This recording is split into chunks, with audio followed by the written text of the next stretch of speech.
Hi ನಮಸ್ತೆ ಎಲ್ರಿಗೂ. ಇವತ್ತು ನಾನು ತೊಗೊಂಡಿರೋ ಟಾಪಿಕ್ಕು ಕೋಆರ್ಡಿನೇಟ್ ಜಾಮೆಟ್ರಿ. ಆ ಕೋಆರ್ಡಿನೇಟ್ ಜಾಮೆಟ್ರಿನಲ್ಲಿ ಬರುವಂಥ ಡಿಸ್ಟೆನ್ಸ್ ಫಾರ್ಮುಲಾದ ಬಗ್ಗೆ ಒಂದು ಸಮ್ ಮಾಡೋಣ ಇವತ್ತು. ಇದರಲ್ಲಿ ನಾನು ತೊಗೊಂಡಿರೋ ಸಮ್ಮು, ಅದರಲ್ಲಿ ಫಸ್ಟ್ ಕೋಆರ್ಡಿನೇಟ್ ಪಾಯಿಂಟ್ಸ್ದು 2, 3 ಮತ್ತು ಇನ್ನೊಂದು ಪಾಯಿಂಟು 4, 1. ಸೊ ಇದರಲ್ಲಿ ಈ ಪಾಯಿಂಟ್ಸ್ನ ಯೂಶಲಿ ಕೋಆರ್ಡಿನೇಟ್ಸ್ನ ನಾವು XYಯಿಂದ ಡಿನೋಟ್ ಮಾಡ್ತೀವಿ. ಹಾಗೆಯೇ ಇಲ್ಲಿ 2 ಪಾಯಿಂಟ್ಸ್ ಇರೋದ್ರಿಂದ ಸೊ ಫಸ್ಟ್ ಕೋಆರ್ಡಿನೇಟ್ಸಲ್ಲಿ ಬರುವಂಥ ಪಾಯಿಂಟ್ಸು X1, Y1 ಅಂತ ತಗೊಳ್ಳೋಣ. ಇದನ್ನು X2, Y2 ಅಂತ ತಗೊಳ್ಳೋಣ. ಈಗ ನಾನು ಅದನ್ನು ಬರ್ಕೊಂಡಿದ್ದೀನಿ. X1, Y1ನ 2, 3, X2, Y2ನ 4, 1 ಅಂತ ತೊಗೊಂಡಿದ್ದೀನಿ. ಸೊ ಇವಾಗ ಡಿಸ್ಟೆನ್ಸ್ ಫಾರ್ಮುಲಾನ ಬರ್ಕೊಳ್ಳೋಣ.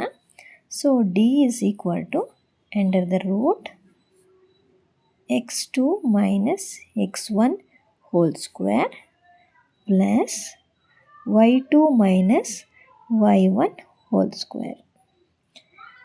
ಸೊ ಇದಾದಮೇಲೆ ವ್ಯಾಲ್ಯೂಸ್ನ ಸಬ್ಸ್ಟಿಟ್ಯೂಟ್ ಮಾಡ್ಕೊಳ್ಳೋಣ ಈ ಫಾರ್ಮುಲಾಗೆ, ಡಿಸ್ಟೆನ್ಸ್ ಫಾರ್ಮುಲಾಗೆ. ಸೊ X2 ಅಂತಂದರೆ ಇಲ್ಲಿ 4, X1 ಅಂತಂದರೆ 2. ಸೊ ಅದನ್ನು ಬರ್ಕೊಳ್ಳೋಣ.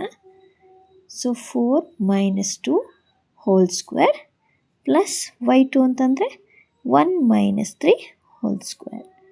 That's equal to under the root 4 minus 2 is 2 whole square plus 1 minus 3 is minus 2 whole square.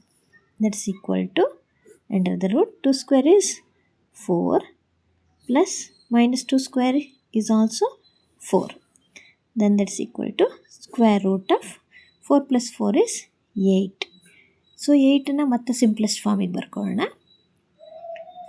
ಅದನ್ನು 4 2s 8 ಅಂತ ಬರ್ಕೊಳ್ಳೋಣ. So 4 is a perfect square, 2 is an irrational number. So perfect ಸ್ಕ್ವೇರ್ನ square root of 4 is 2, ಮತ್ತು 2ಗೆ ಯಾವ perfect square ಅಲ್ಲ, so ಅದನ್ನು root 2 ಅಂತ ಹಾಗೆ ಬರ್ಕೊಳ್ಳಿ. ಸೊ ಹಾಗಾಗಿ ಈ ಎರಡು ಪಾಯಿಂಟಿನ ಡಿಸ್ಟೆನ್ಸ್ ಎಷ್ಟಿದೆ ಅಂತಂದರೆ 2√2 ಯೂನಿಟ್ಸ್ ಅಷ್ಟು ಇದೆ. So final answer is 2√2 units.